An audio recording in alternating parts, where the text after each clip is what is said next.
कलाकाराने तैलचित्र साकारावं असं हे रत्नागिरीतलं गाव.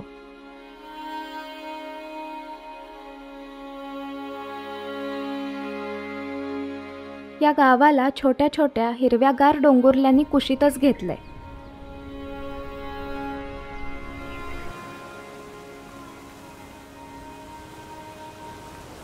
समुद्राची गाज तर गावाच्या कानाकोपऱ्यात गुंजत असते. आंब्याच्या बागा, माडाची उंच झाडं, भात शेती आणि पुरातन मंदिरांची समृद्धी या गावाला लाभलीये. हे गाव आहे गणेशकुळे.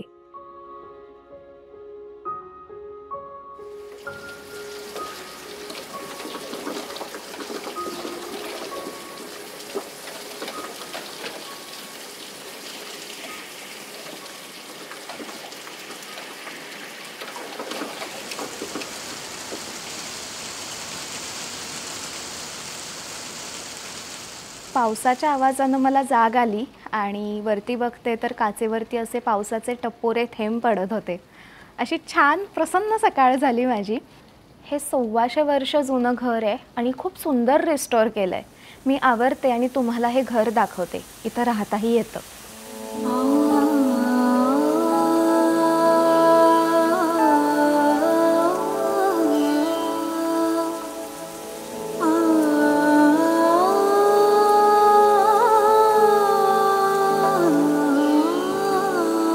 तर या घराचं नाव आहे व्हिला मँगोज अँड सीशेल्स. इथं आल्यावरती ना आजूबाजूला जास्ती करून पुष्कळ अशी आंब्याचीच झाडं दिसतात आणि इथे जर खणलं ना तर शंख शिंपले सापडतात. कारण हे जे घर आहे ते पाठीमागे बीचला कनेक्टेड आहे आणि मी मगाशी म्हटलं तसं 125 वर्ष जुनं हे घर आहे. तर आपण घर बघूयात. हे घर आहे मेघा धाडे पावसकर आणि आदित्य पावसकर यांचं. हे घर पंचक्रोशीत माडीवाल्या आजीचं घर म्हणून ओळखलं जायचं. मेघा या आजींचीच नातसून. जुन्या घराचा ढाचा जसा होता तसाच ठेवून नूतनीकरण करून घराचं वैभव तिनं जपलंय.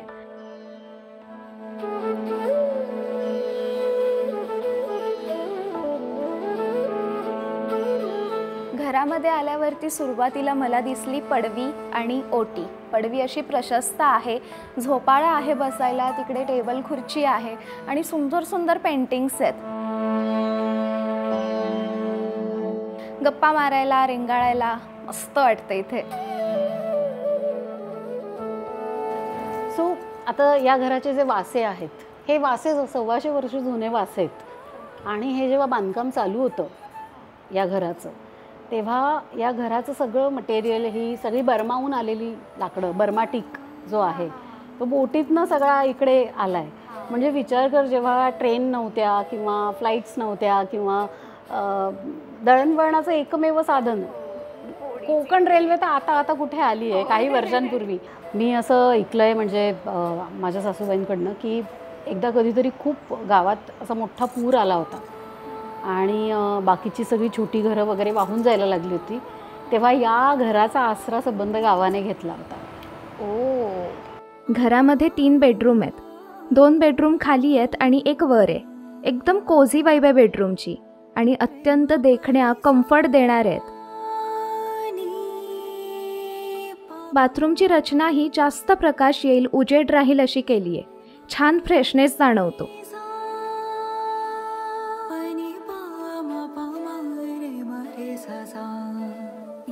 घरात फिरताना अनेक जुन्या वस्तू दिसतात ज्या खूप प्रेमाने जपून ठेवलेत. थक्क होऊन गेले मी हे बघून. या लाकडाच्या पराती आहेत आणि उचलता येतात काय बघते. म्हटल्या तर जड आहेत, म्हटल्या तर हलक्यात, पण यामध्ये जर पीठ वगैरे ठेवलं ना डेफिनेटली जड होणार या. आणि अशा 3 आहेत. ह्या 2 मोठे आहेत आणि ही छोटी आहे पण खोलगट आहे अशी छान. कायम इथं 30-40 माणसांचं रोजचं जेवण इथं बनायचं. मोठी मोठी भांडी आणि म्हणजे जी आमच्या पणजीची भांडी ती बघशील तर असं वाटेल की हे काय लग्नघर असायचं की काय कायम. पण इथं प्राप्त इतक्या माणसांचा होता. माझ्या हातात ना एक इंटरेस्टिंग गोष्ट आहे. तर आपल्याला वाटेल की हे असं सहज उघडता येईल आपल्याला, असं तर नाही येते. तर यासाठी ना इकडे हे वरती जी डिझाईन आहे ती अशी स्क्रू सारखी आहे, ती उघडायची, बाजूला ठेवायचं आणि मग प्रत्येक एक एक असं हे उघडलं जातं। कमळाच्या पाकळ्या कशा उलगडतात तसं वाटतं हे। हा आहे कुंकवाचा करंडा।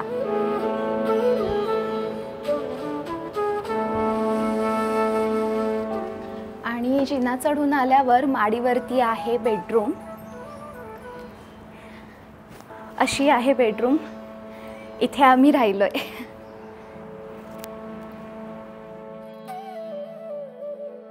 या रूममध्ये 2 मोठे लाकडी बेड आहेत आणि दोन्ही बाजूला गॅलरी आहे।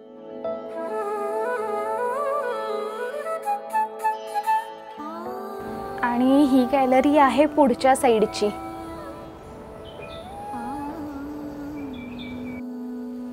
आणि या बाजूला आहे पाठीमागची गॅलरी, मोठी आहे ही। आणि इथे बसून ना समुद्राची गाज ऐकू येते।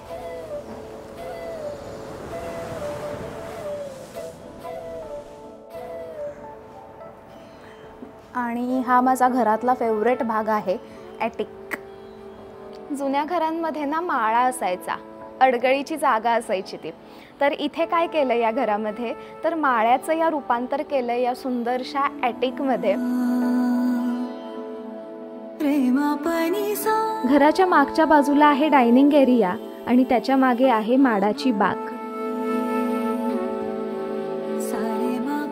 ही आहे घराची मागची बाजू। इथे आल्यावरती खूप सारे माड दिसतील, माडाची बाग आहे ही। आणि याच्या पुढे ना आहे सुरूचं बन।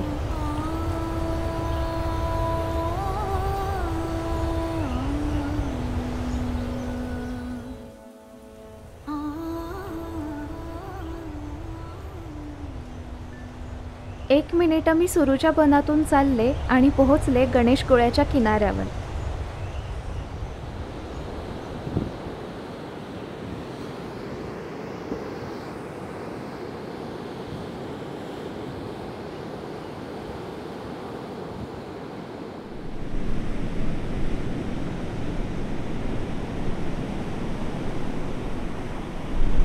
तर हा आहे गणेशगोळेचा समुद्र किनारा।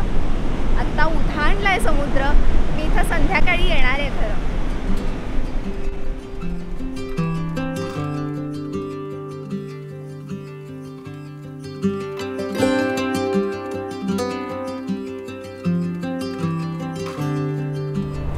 ब्रेकफास्टसाठी मी आता खाली आली आहे आणि ब्रेकफास्टला बरेच पदार्थ आहेत।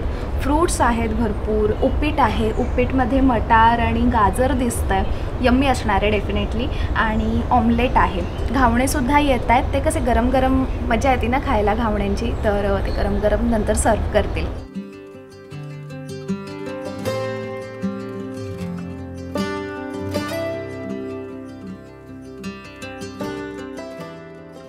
जितकं सुंदर हे घर आहे ना, तितकंच सुंदर हे गाव पण आहे।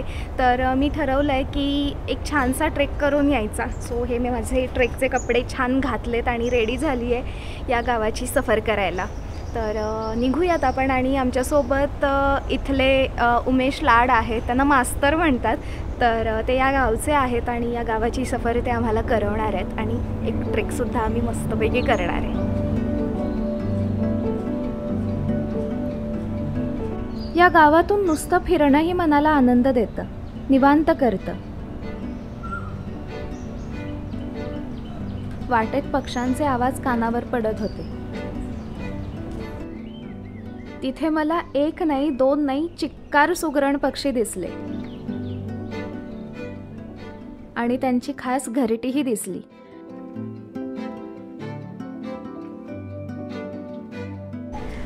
तर गणेशगोळेमध्ये फिरताना ना एक गोष्ट खास अशी जाणवली, ती म्हणजे रस्त्याच्या बाजूला भरपूर भातशेती आहे आणि पलीकडे हिरवागार डोंगर दिसतोय।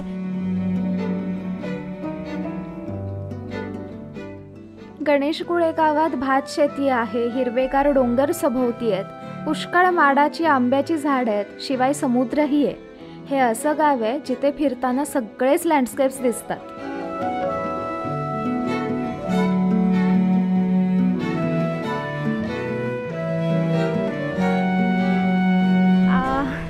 इथे भातशेती आहे आणि पलीकडे ना एक कसं पाणी वाहताना दिसतंय. तर आम्ही म्हटलं की या वाटेने जावं, शेती बघावं आणि तो वाहणारा व्हाळही बघावा. तर आतमध्ये शिरतो आम्ही.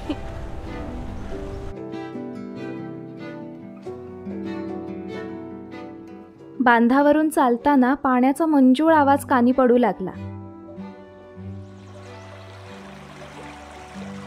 पोहोचल्यावर पाहते तर एक छोटासा व्हाळच वाहतोय. पाठच्या डोंगरावर याचं उगमस्थान. पावसाळ्यात हे सड्यावरचे झरे जिवंत होतात आणि आजूबाजूच्या शेतीला भरपूर पाणी पाजत वाहते होतात.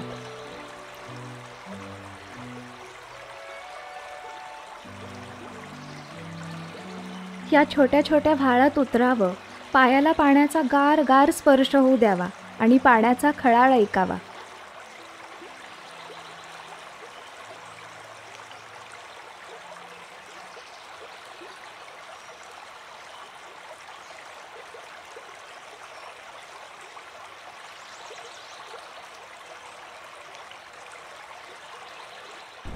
हे ठिकाण ना मला प्रचंड आवडलं. काय आहे की तो रॅम्प असा येतो शेताच्या बाजूने आणि तिथे आल्यावरती हा असा व्हाळ वाहताना दिसतो. तर पावसाळा असेपर्यंत हा व्हाळ असा छान सुरू असतो, वाहत असतो, त्याचा नाद कानी पडत असतो. या व्हाळाच्या बाजूलाच ना पाठीमागे विहीर पण आहे. तर म्हणजे ती पण चिऱ्यातच बांधलेली आहे. 70-80 वर्ष जुनी ही रचना आहे. आणि इथली गंमत काय माहिती आहे का, काकांशी बोलताना कळाली की आता त्या बांधावरती बसतात लहान मुलं. रविवारी येतात, सुट्टीच्या दिवशी बांधावरती बसतात आणि मस्तपैकी त्यांचा मासे पकडण्याचा, खेकडे पकडण्याचा कार्यक्रम सुरू असतो व्हाळामध्ये. तर असं हे ठिकाण आहे. व्हाळ बघितला आणि पुढे चालायला सुरुवात केली. काही जुनी घरे आजूबाजूला दिसतात. चालताना एक लक्षात आलं की इथल्या माडांवरती खाचा केल्यात. या कशा करता असं विचारल्यावर काकांनी त्याचा उपयोगच दाखवला. हे बाबा, हां असं जायचं असतं वरती. हां म्हटलं असं जायचं असतं. हां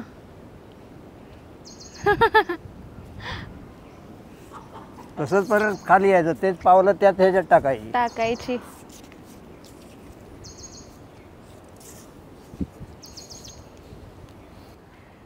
इथे गावात आल्यावर ना जास्ती करून नारळाच्या झाडावरती अशा खाचा केलेल्या दिसल्या. मला पहिल्यांदा वाटलं की सुतार पक्षांनी वगैरे केल्यात की काय, तर तसं नाही आहे. त्या खाचा तयार केलेत झाडावरती चढायला. आत्ता कसं शेवाळतं ना, त्यामुळं पावसाळ्यात नाही चढत, उन्हाळ्यात हिवाळ्यात नारळ काढताना, ताडी काढताना चढतात. ते साधारण 25-30 वर्ष झाली ना हां की ते खाचा पाडायचे असतात. अच्छा. त्याच्या अगोदर लहान असताना काढायचे नाही, मग त्याचं ते वाढ त्याची कमी होते. गावातून उतरल्यावर आम्ही समुद्र किनाऱ्यावर पोहोचलो. पावसाळ्यात समुद्राचा स्वभाव बदललेला असतो, इतका की लांबूनच त्याच्याशी हितगुज करावी. चालत चालत टेकडीच्या पायथ्याशी पोहोचले.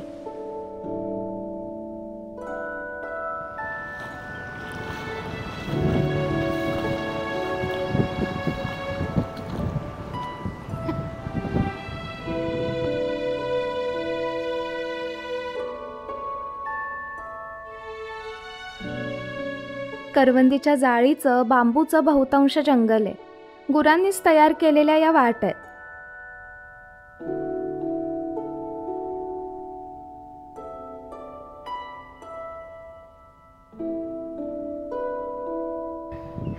तर या डोंगरावरची अशी ही रानाची वाट आहे.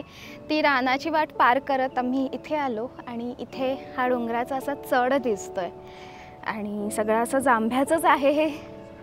तर असा एक चढ आहे. आम्ही आता वरतीच आय थिंक चाललोय तिकडे.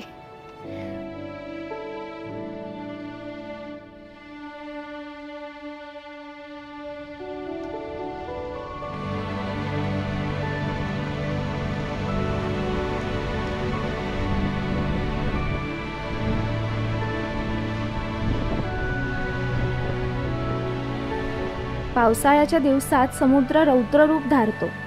टेकडीखाली काळे खडक आहेत, त्याच्यावर समुद्राच्या लाटा अशक्य ताकदीने फुटत होत्या आणि पाण्याचा जोरदार फवारा हवेत उडत होता.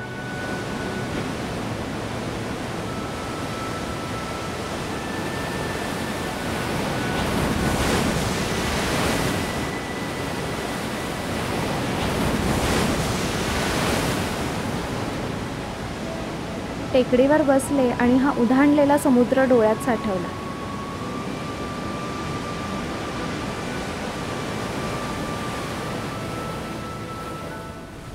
तिथून आम्ही अजून एका ठिकाणी चाललोय, कड्यावरच पुढे. बाप रे बाप. टेकडीवर उभं राहिलं की गणेश कुळ्याची किनारपट्टी एका टप्प्यात दिसते.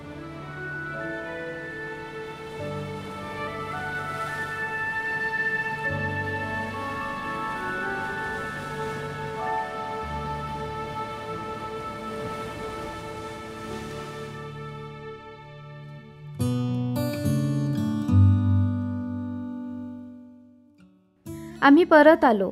जेवण तयारच होतं. कोळंबी थाळी होती. तर भरपूर पदार्थ आहेत यामध्ये. कोळंबीचं कालवण आहे अर्थात, त्यानंतर माशामध्ये आहे रेड स्नायपर, तांबोशी म्हणतात, तो आहे फ्राय केलेला, आणि कोळंबीचं लोणचं सुद्धा आहे. भात, सोलकढी असा मस्त कोकणी मेन्यू आहे. सोबतीला रवा लावून फ्राय केलेला पॉपलेट आणि कोळंबी होती. तर मी पटकन जेवायला सुरुवात करते, कारण भूक प्रचंड लागली आहे मला नेहमीप्रमाणेच.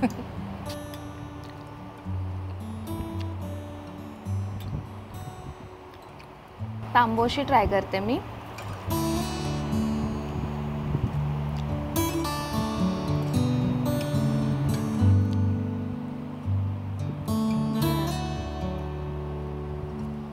सुरमईसारखीच टेस्ट आहे ऑलमोस्ट त्याची, आणि त्याच्यावरतीचा जो मसाला आहे ना, कमाल आहे. कोणी कोणी कोळंबीचं लोणचं ट्राय केलेत म्हणजे मला कमेंट करून सांगा. आहा, काय अफलातून लागतं ते, मस्त.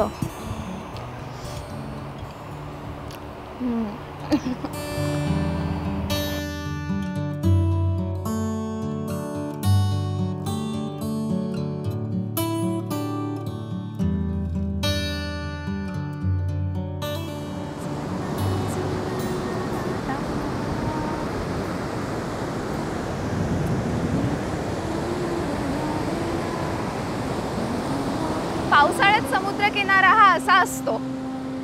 ढगांनी एक माहोल तयार केलाय सगळा, आणि लाटा अशा बेभान होऊन किनाऱ्यावरती येत आहेत. तिकडे ना लांब एक दगड आहेत, त्याच्यावरती लाटा अशा जोरदार अशा फुटत आहेत. तर एक वेगळाच माहोल समुद्रकिनाऱ्यावरती असतो पावसाळ्यात. आणि इथे ना संध्याकाळी हायटी अरेंज करतात किनाऱ्यावरती. तर आता मी हायटीचा आनंद घेणार आहे.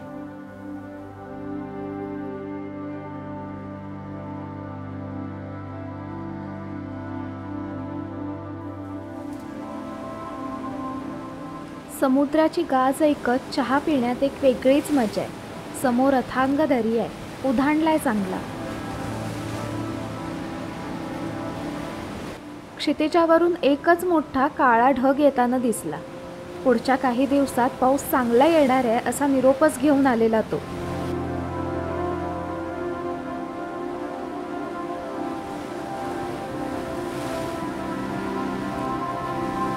संध्याकाळची वेळ, ऐकू येणारी गाज, चहाचा घोट घेतल्यावर येणारा निवांतपणा यांनी मनातील विचारचक्र थांबवलं.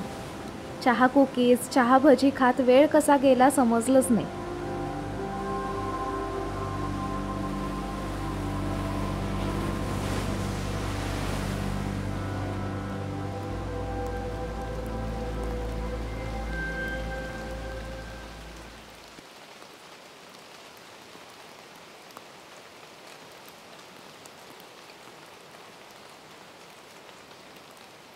संध्याकाळी मेघाना आणि मी बार्बेक्यू करायचं ठरवलं.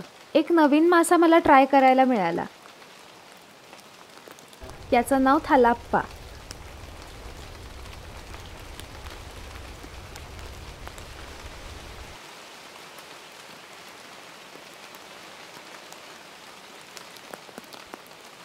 आणि माझी खूप इच्छा होती की तुझा पाहुणचार मी करावा थोडाफार. मेघा खूप उत्तम शेफ आहे. तिच्या हातचं खायला मिळणं म्हणजे शेफ नाही, आपली घरगुती शेफच आहे असं. चला.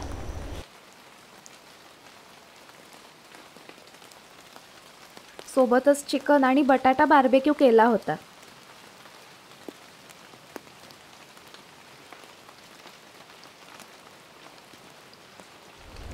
संध्याकाळची वेळ आहे आणि बाहेर मस्त पाऊस पडतोय आणि आम्ही आता बार्बेक्यू एन्जॉय करतोय. हा आहे चिकन बार्बेक्यू.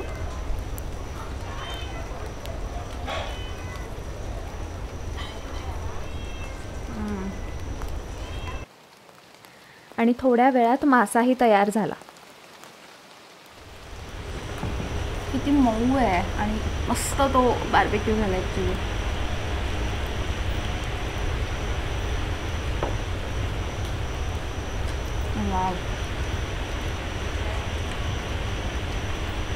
मला खरं सांगू सुरमईपेक्षा हा जास्त आवडला. झोपायला बराच वेळ होता. माडीवर गेले आणि शांततेत पुस्तक वाचत बसले. रात्रीची वेळ झाली आहे. मग म्हटलं की माळ्यावरती यावं आणि छान हे पुस्तक वाचावं छानशा प्रकाशामध्ये. तर मी आता वाचते आहे Zen and the art of motorcycle maintenance. Robert Pirsig यांचे अनुवाद, मराठी अनुवाद आहे जो सरोज देशपांडे यांनी केला आहे. मस्त पुस्तक आहे. मी आता पुस्तक वाचतच दिवसाचा शेवट करते.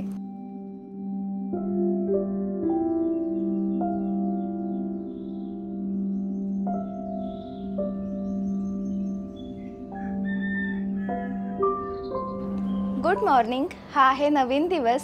गणेशकुळे जसं निसर्ग संपन्न आहे ना, तसंच ते वारसा संपन्न पण आहे. इथे अनेक मंदिरं आहेत, पुरातन मंदिरं आहेत. इथलं गणपतीचं मंदिर आपल्याला माहिती आहे. तसंच अजून एक मंदिर मला येताना दिसलं, आदित्यनाथ मंदिर. तर त्याच्या बाजूला ना भातशेती मला दिसली आणि तो परिसर पाहूनच मी भारावून गेले आणि ठरवलं की इथं जायचंच आहे. तर ते मंदिर बघायला मी आता निघते आहे.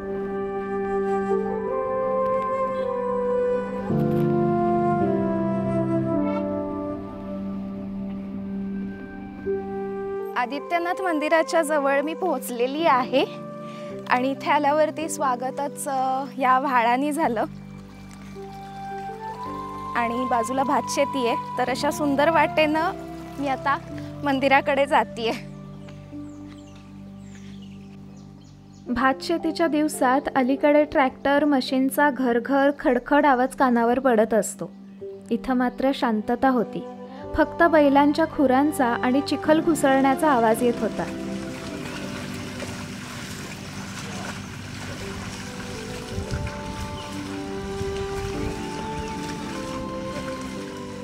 पावसाळ्यात सगळा परिसर कसा संजीवनी मिळाल्यासारखा जिवंत होतो. एका बाजूला भात शेतीची लगबग सुरू होती आणि माडाच्या बागेतून पाखरांचे आवाज येत होते. आता काय दिसतं की ट्रॅक्टरच्या सहाय्यानं जास्ती करून काम केलं जातं, पण इथे दोन बैल जोड्या आहेत. 4 बैल काम करतायत तिथं आणि असा छान तो चिखल घुसळला जातोय. तिकडं लावणीची कामं सुरू आहेत, तरवे काढले जात आहेत, असं बरंच काही काही सुरू आहे.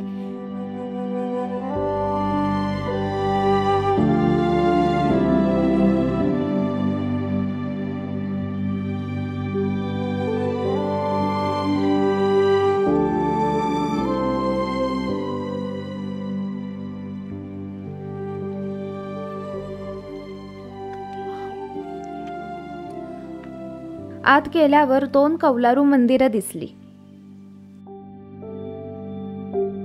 एक आहे वाडेश्वर मंदिर आणि दुसरं श्री आदित्यनाथ मंदिर.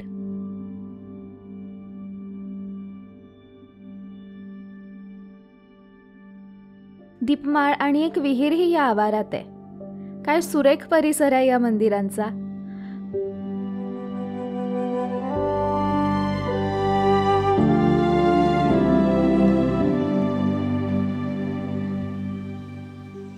तर हे आहे श्री वाडेश्वराचे मंदिर. आतमध्ये शिवलिंग आहे आणि या मंदिराचा जो ढाचा आहे तर तो जुनी मंदिरं कशी असतात तसाच आहे. लाकडी बांधकाम आहे, बसायला असा कट्ट्यासारखा भाग आहे. छोटंसं मंदिर आहे पण सुंदर आहे.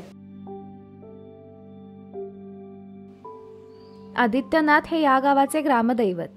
सकाळची वेळ असल्यामुळे पूजा सुरू होती.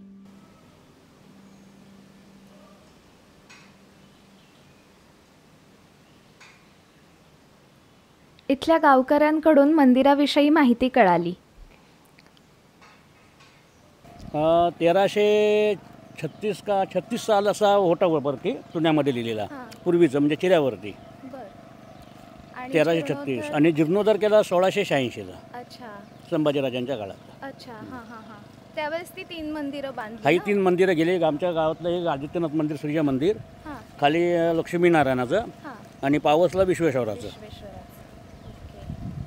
हे मंदिर या ऋतूमध्ये बघणं ना खरंच एक काय म्हणायचं जबरदस्त अनुभव आहे. एका बाजूचं मंदिर पुरातन आहे. आदित्यनाथ मंदिराचं थोडासा जीर्णोद्धार झाला आहे पण जो ढाचा आहे तर तो तसाच आहे. तर हा मंदिर बघणं आणि त्याच्या आजूबाजूला असलेली भातशेती बघणं म्हणजे खूप सुंदर अनुभव होता.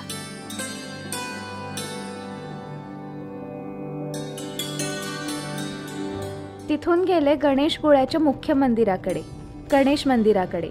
टेकडीवर हे मंदिर आहे.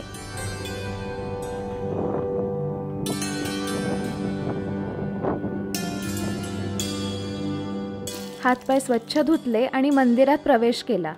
साधारण 400 वर्षाहून जुनं हे मंदिर आहे. पूर्ण जांभा दगडात बांधलंय. मंदिरात गणपतीची मूर्ती नसून शिळा आहे.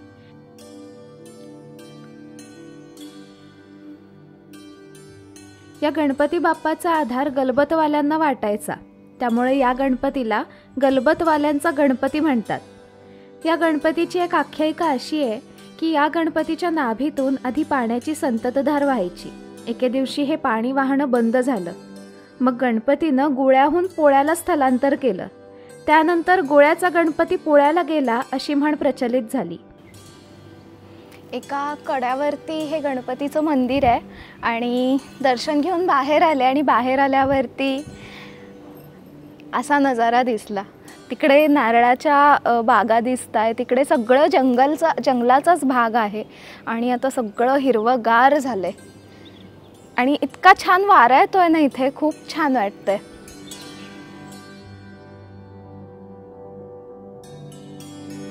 या मंदिरासमोर पुरातन विहीरही आहे. सड्यातच खोदली आहे. 70 फूट लांब आहे चांगली.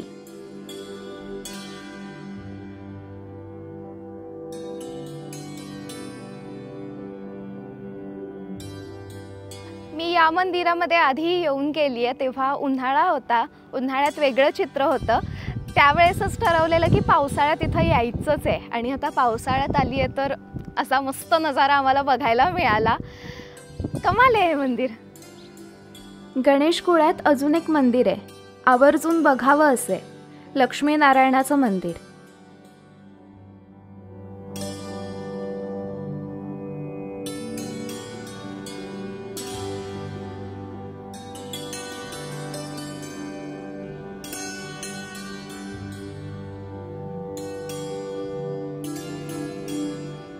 हे मंदिर समुद्रकिनाऱ्यापासून जवळच आहे. मंदिराची तटबंदी, भिंती, खालची जमीन सगळीच आंब्याचीच आहे. आंब्याच्या बागांच्या कुशीतलं हे कौलारू मंदिर.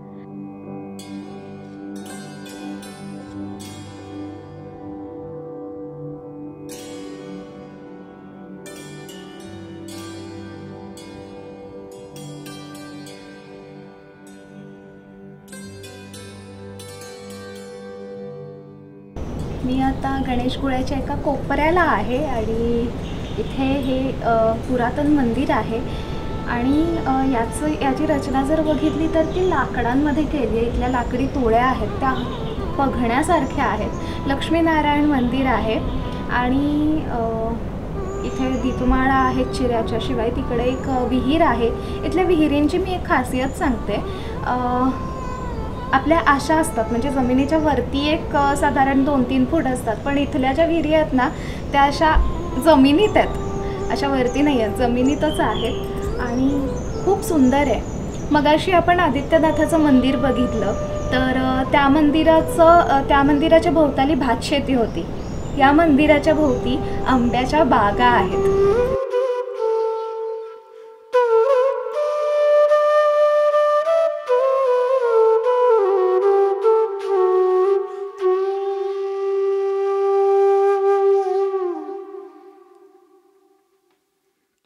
मंदिराची कौलं सगळा परिसर पावसाने ओला चिंब केलाय.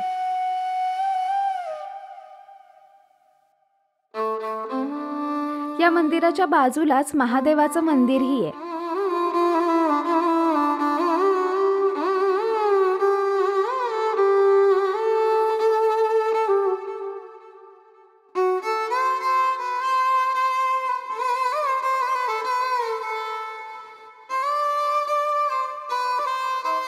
ही पावसाळ्यातली गणेशकुळ्याची भटकंती.